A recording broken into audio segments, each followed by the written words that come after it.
করবেন, সব কিছু জিজ্ঞেস করবেন, মান রব্বুকা, মান দিনুকা, মান নাবিয়ুকা, সব আরবি দিয়ে কথা বলা হবে। তখন আপনার আরবি দিয়ে উত্তর দেওয়া হবে। যদি যদি কেউ পারে তো সে বলবে আমার রব ছিলেন আল্লাহ, আমার দিন ছিলেন ইসলাম, আমার নবী ছিলেন জনাব মুহাম্মদ রাসূলুল্লাহ সাল্লাল্লাহু আলাইহি ওয়াসাল্লাম।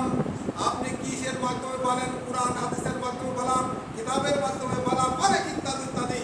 আর যখন আপনি পারলেন নাই, তখন আসলো লা আদরি, আমি জানি না, লা আদরি, আমি জানি না, লা আদরি, আমি জানি না, আমি কিছুই এ সম্পর্কে জানি না, আমি কিছুই এ সম্পর্কে জানি না, আমি কিছুই এ সম্পর্কে জানি না। এইগুলো কবরে গেলে কি আর ছাড় আমার আপনার জন্য আছে? ছাড় আর হবে না। শুরু হলো, এরপরে আসেন এই যে শুধু ওই তো নাই, আপনার আমার জীবনে, আপনার আমার জীবনে আমরা যা কিছু করেছি, যা কিছু ঘটাইছি, যা কিছু ঘটে গেছে আমাদের মাধ্যমে, সব কিছু সেদিন আপনার আমার লিখে দিতে হবে।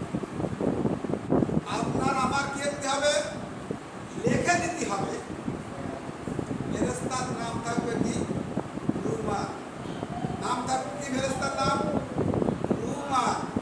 রুমান, ফেরেশতার নাম হলো রুমান। রুমান বলবে তুমি জীবনে যা কিছু করেছো সব কিছু লিখে দাও। রুমান ফেরেশতা যখন বলবে, তখন কি আপনার সাহস থাকবে না কাইতে দেবে? হয়তো কাইতে দিতে বসে পারবো না। সব কিছু আরবিতে লিখে দিতে হবে, সব কিছু আরবিতে লিখে দিতে হবে। আরবি তো নামও উচ্চারণ করতে পারি না। আরবি দিতে আপনার 7 বছর বয়সের থেকে যদি 7 বছরে যা কিছু করছেন লিখে দিতে হয় আরবি দিয়ে। সম্ভব? যে কঠিন কথা না, একে সহজ কথা হবে কি? কঠিন কথা এটা। শুনতে শুনতে সহজ হয়ে গেছে তাই। এরপরে আছেন বলবে কি? তাহলে আমরা খাতা কোথায় পাবো? আমার ফেরেশতা, আমরা খাতা কোথায় পাবো? খাতা তো সাথে আছে তো। কালি কোথায় পাবো? কালিও সাথে আছে। তাহলে কলম কোথায় পাবো? কলমও সাথে আছে। তিনেটা কিন্তু সাথে আছে, জানেন আপনারা? আমাদের সাথে কিন্তু তিনেটা আছে। কেউ কি জানেন? কোনোদিন শুনছেন? এই বলা হবে তোমার কাগজের কাপড় নেবেন, তোমার খাতা। ওই খাতাগুলো দেখা গেছে যে 3 হাত 2.5 হাত না, ওই এত দূর হবে। আমি হাদিসের ভিতরে বললাম খাতার চোখের যতদূর গতি আছে, ফাঁকা জায়গায় চোখের যত গতি আছে, কাগজের কাপড় আপনার বড় হতে থাকবে। আপনার লেখা শেষ না পর্যন্ত কাগজের কাপড় আপনার থাকবে না, বড় হতে থাকবে। তাহলে কালি কোথায় পাবো? কালিও তোমার কাছে আছে। কালি কই? তবে তোমার জিহ্বার নালা নাও। নালা নিয়ে টাকা করে না, আপনারা দেখছেন কেউ?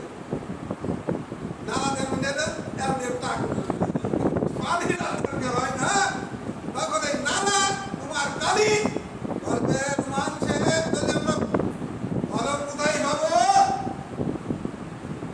কলমের সাথে আছে। কলম হচ্ছে শাহাদত আঙ্গুর। আপনি একটা কিছু টাকা দিতেও দেখুন সঙ্গে সঙ্গে হাজির হয়ে যায় না? আপনি মাটি দিয়ে একটা দাগ দিতে যাবেন, আপনি মাটি দিয়ে একটা দাগ দিতে যাবেন, তাও দেখুন সঙ্গে সঙ্গে আঙ্গুর হাজির হয়ে না। দেখেন খেয়াল করে, প্রত্যেকের সময় দেখবেন ওইখানে যান। এই বুস্তানির সাথে আছে, এই সাথে আছে। আপনি আদান দেবেন, এই আঙ্গুর না আঙ্গুর আগে আগে আছে, এটি ঢুকে যায় খালি খালি। এ কঠিন জিনিস, একে সহজ মনে করবেন না। কঠিন কঠিন জিনিস এটা। এর নাম হলো শাহাদত আঙ্গুর। শাহাদত আঙ্গুর। এই শাহাদত আঙ্গুর যখন আপনি দেখাবেন, ভাই আমি কোন পথে যাবো একটু দেখাই দিন, তখন মনে হয় এই যাবে, এই পথে চলে যাবে। আর এই যে আপনি হাজির হয়ে যাচ্ছে সামনে উপস্থিত, আপনি মাটিতে একটা দাগ দিতে যাবেন, একটা কিছু একটা তখন সঙ্গে কোন আঙ্গুর যাবেন, এই হাজির হয়ে যাবে। এর বিরাট কঠিন। এর নাম হলো শাহাদত আঙ্গুর।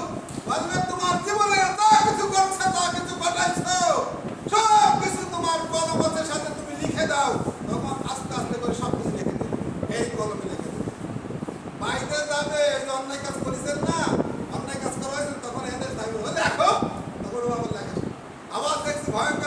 আছে আঙুল থামে যাবে লেখো আবার লেখো। ওর মিল নাই, কোনো কিছু ওখানে বাদ যাবে না।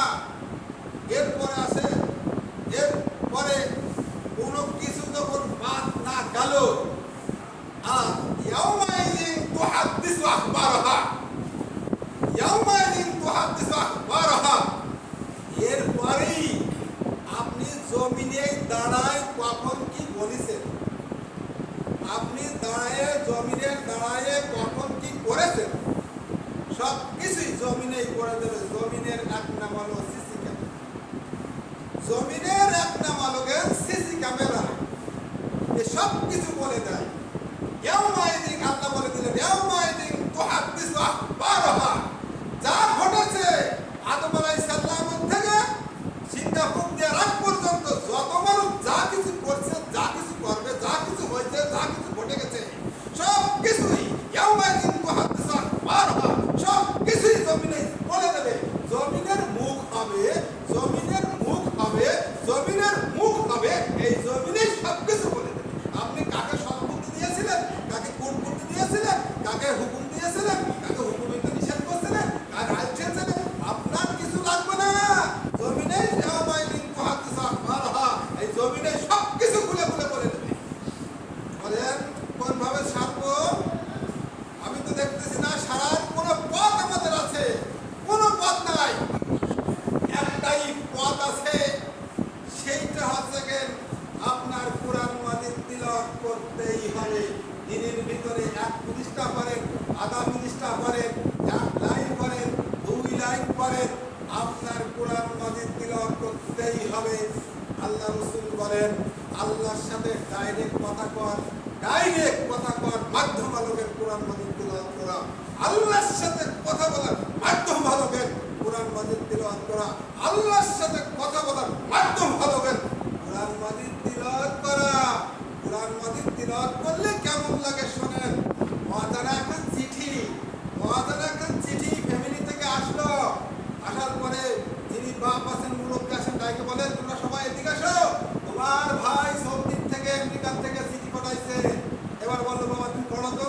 এবার চিঠিখান যখন পড়া শুরু করলো, ধরেন 5 জন লোক তাকে কেউ মারামারি হচ্ছে, তো মারামারি করবে। ওই চিঠিখান কি লেখা আছে শোনা তুমি পাবো নাকি বলেন? সবাই ঠান্ডা হয়ে যাবে, কত ঠান্ডা বসো। এবার চিঠিখান পড়তেছে, সবাই খেয়াল করে শুনতেছে না। আল্লাহ রাসূল বলেন যখন কোরআন মাজিদ তিলাওয়াত করে গোটা পৃথিবী আসমান জমিনের যত ফেরেশতা আছে সব ফেরেশতা ঠান্ডা হয়ে যায়, চুপ হয়ে যায়।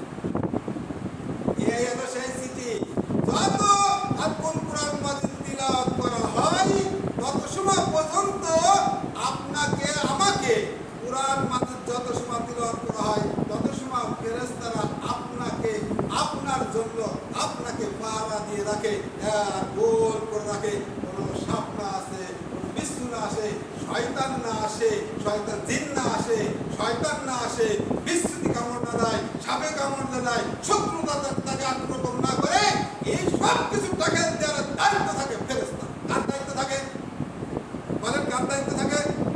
ফেরেশতার দায়িত্ব থাকে। অসম্ভব কোরআন মাজিদ তিলাওয়াত করা অবস্থায় এইগুলো বিপদ হতে পারে না। আল্লাহ বলে দিয়েছেন এই বিপদ হতে পারে না, কারণ কোরআন মাজিদ যখন তিলাওয়াত করা হয় তখন আমার ফেরেশতারা চারিধারে তাকে ঘিরে রাখে। যেরকম রাজা মন্ত্রী একটি প্রতিষ্ঠা ঘিরে রাখে না, রাজা মন্ত্রী এমপি আসলে প্রতিষ্ঠা ঘিরে রাখে, ঠিক যিনি কোরআন মাজিদ তিলাওয়াত করেন তিনি কালো হোক, তিনি ধলা হোক, তিনি সুন্দর হোক, তিনি গরিব হোক, তিনি ধনী হোক, তিনি এতিম হোক, তিনি মিসকিন হোক, যেই হোক না কেন কোরআন মাজিদ তিলাওয়াত করলে আল্লাহর হুকুম তুমি তাকে ঘিরে রাখো। ফেরেশতারা বলবে না যে আল্লাহ ওর বংশে একবার লোক ওরে ঘিরে রাখো, তা বলবে না। ফেরেশতারা বলবে না যে ওর একদম কানা ওরে ঘিরে রাখো, তাও বলবে না। ফেরেশতারা বলবে না যে কালা মিস্ত্রিছে তোমাকে ঘিরে রাখতে পারবে না, তা বলবে না। আল্লাহর কথা যিনি কোরআন মাজিদ তিলাওয়াত করে তাকে চারিদিকে ঘিরে রাখো। হুকুম আল্লাহু আজিজুল হাকিম, যিনি বিচারক, তিনি মালিক কিয়ামতের, তিনি মালিক কিয়ামতের মধ্যে মালিক, তিনি ঘোষণা করতেছেন যে কোরআন তিলাওয়াত করে তাকে ঘিরে রাখো। তার চোখ থাকুক, তার চোখ না থাকুক, তার মুখ থাকুক, তার মুখ না থাকুক, তার চেহারা থাকুক, তার বডি না থাকুক, কোনো সমস্যা নাই, ফেরেশতারা তাকে ঘিরে রাখবেই।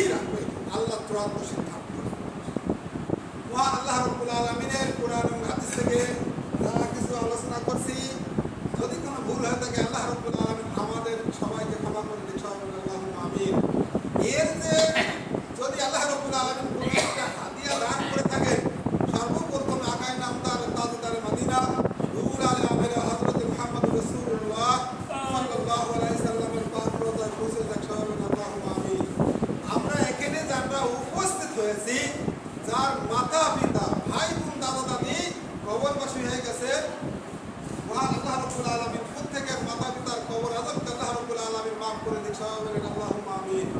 আল্লাহ রাসূল সাল্লাল্লাহু আলাইহি সাল্লাম বলেন, ইমাম সাহেব যখন মিম্বরের পরে দোয়া করে, মিম্বরের পরে দাঁড়ায় দোয়া করে, ইমাম সাহেব যখন, আল্লাহ রাসূল বলেন সাহাবীরা তোমরা শোনো, ইমাম সাহেব যখন মিম্বরের পরে দাঁড়ায় দোয়া করে, তখন ইমাম সাহেবের দোয়াকে আল্লাহ রাব্বুল আলামিন কবুল করেন।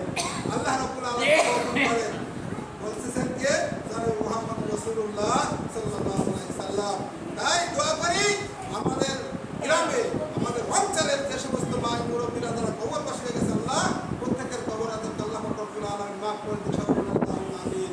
আল্লাহ কিয়ামত পর্যন্ত এই মসজিদকে আল্লাহ আপনি কবুল মঞ্জুর করে নিন। এই মসজিদকে আল্লাহ রাব্বুল আলামিন, এই মসজিদের যত মুসল্লিরা আছে আল্লাহ প্রত্যেকটি মুসল্লিকে